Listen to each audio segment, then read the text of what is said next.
Buenos días, mi nombre es Geraldine Pérez. Nosotros vamos a hablar sobre el riesgo biomecánico. Mi grupo está conformado por Laura Castro, Natalie Rivera y Tania Minesis.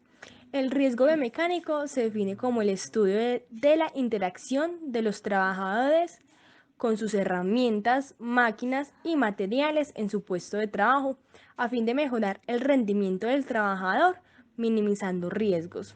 El riesgo biomecánico se clasifica en cuatro partes, que serían manipulación manual de cargas, esfuerzo, movimientos repetitivos y posturas.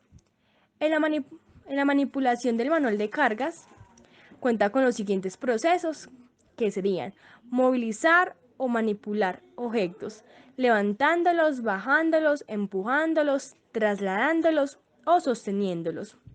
La MMC, que sería manipulación manual de cargas, es siempre peligroso, pero el nivel de riesgo depende de lo que se esté llevando a cabo y de la tarea que estemos realizando. La OIT, que sería la Organización Internacional de Trabajo, afirma que la MMC, manipulación manual de cargas, es una de las causas más frecuentes de accidentes laborales, con un 20 a 25% del total. Ahora vamos a hablar de las condiciones de carga, que pueden ser demasiado pesada, ubicar muy alta o demasiado baja para un levantamiento seguro, demasiado voluminosa o con una forma que haga difícil alzarla, húmeda, resbalosa o con bordes filosos que la hagan más difícil de sostener. Utilizar técnicas de levantamiento, transportar cargas a distancias largas. Las condiciones del lugar serían superficies disparejas, inclinadas y húmedas, desniveles de piso, lugares sucios con riesgo de caída, iluminación inadecuada, ambientes fríos o demasiado calientes. Y algunas enfermedades más comunes son lesiones por traumas acumulativos como sería la escoliosis, lordosis, cifosis, lumbalgias, túnel carpiano, tendinitis. Y algunas recomendaciones para evitar estas lesiones anteriores son tener en cuenta el diseño ergonómico del puesto de trabajo, realizar las tareas evitando posturas inadecuadas del cuerpo y de las manos, evitar los esfuerzos prolongados y la aplicación de una fuerza excesiva, establecer pausas activas Dentro de que los permitan riesgos descansar, biomecánicos utilizar se herramientas encuentran los manuales esfuerzos de físicos. diseño ergonómico, Por lo general, los reducir la esfuerzos físicos fuerza que se cansan, pero aplica tienen en ciertas previamente tareas lesiones y osteomusculares. emplear las herramientas Estas se adecuadas manifiestan en para cada dolor, tipo de trabajo. molestias, tensión o incluso incapacidad. Son resultados de algún tipo de lesión en la estructura del cuerpo. Es obligación empresarial controlar aquella condición de trabajo que las puedan causar o ser factor de riesgo en estos daños.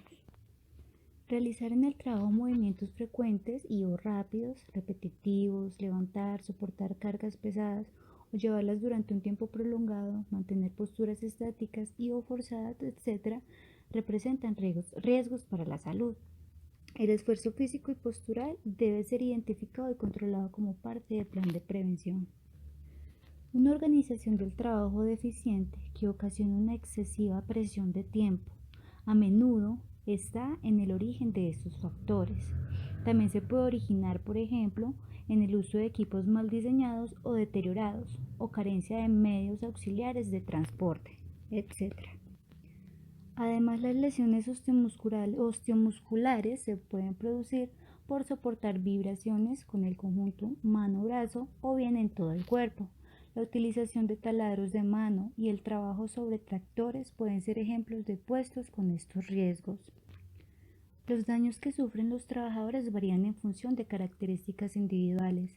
Las dimensiones corporales de las personas influyen mucho, así como su resistencia personal, pero también se debe atender a otras condiciones de trabajo que, como el frío, contribuyen a agravar las consecuencias. Las soluciones a los esfuerzos físicos y posturales no deberían ser muy difíciles de hallar si se consultara con los trabajadores.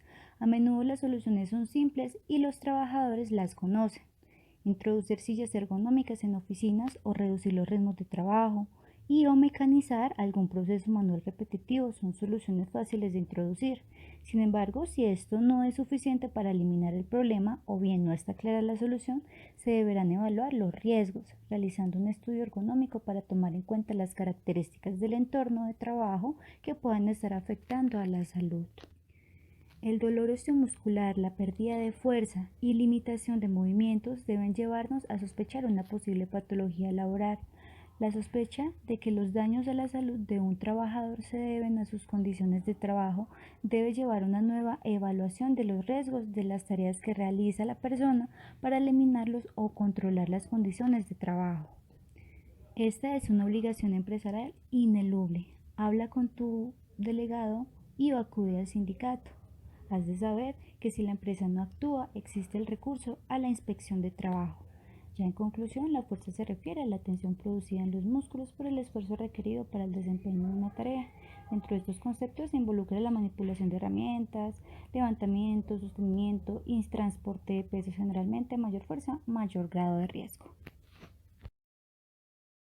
Muy buenos días, compañeros. Yo soy Laura Dayana. Les voy a tratar el tema sobre movimientos repetitivos. Por esto se entiende que es un grupo de movimientos continuos mantenidos durante un trabajo que implica la acción conjunta de los músculos, los huesos, las articulaciones y los nervios de una parte del cuerpo y provoca en esta misma zona fatiga muscular, sobrecarga, dolor y por último lesión.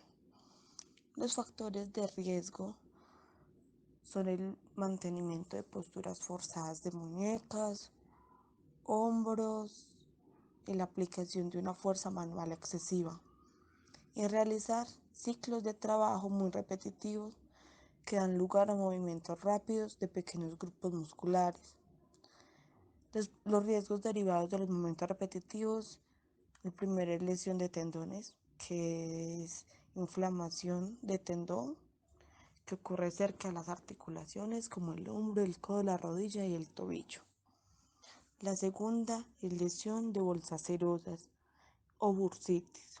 Es un pequeño saco lleno de líquido que tiene función amortiguar la fricción que existe entre los huesos, ligamentos y músculos. Normalmente se presentan en el hombro, la rodilla o la cadera.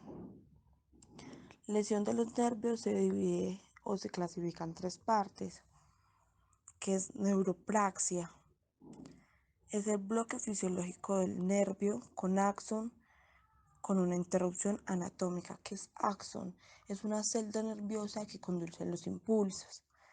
La segunda clasificación es axonotmexis. Es la rotura anatómica del axón, con poca rotura de tejidos conectores. Cuando un axón se disloca, se demora entre 2 a 4 semanas antes de que comience a generarse. La tercera clasificación es neuromexis. Esa es la rotura anatómica completa del axón y todo el tejido conector alrededor, o sea que eso es una rotura del nervio. La otra lesión es neurovascular. Son una conjunta de más de 150 afecciones neurológicas progresivas y crónicas que provocan la pérdida de fuerza muscular y la degeneración de conjuntos en unos músculos y nervios que la controlan. Básicamente es una enfermedad cardiovascular que afecta a algún componente de la unidad motora. La otra lesión es la lesión de espalda. La lesión de espalda está compuesta de huesos, músculos y otros tejidos que se extienden en el cuello hasta la pelvis. Las más comunes son torceduras, distensiones o esguinces, hernias de disco y vértebras fracturadas. Les voy a dar pues, las prevenciones para que no pase este tipo de movimiento repetitivo. Por ejemplo, la primera, tener en cuenta el diseño ergonómico del puesto de trabajo. Adapta el mobiliario y la distancia al alcance de los materiales a tus características personales. Tienes que realizar el trabajo con comodidad y sin sobreesfuerzos. La otra es emplea la herramienta adecuada para cada tipo de trabajo y consérvalas en buenas condiciones y sin desperfectos.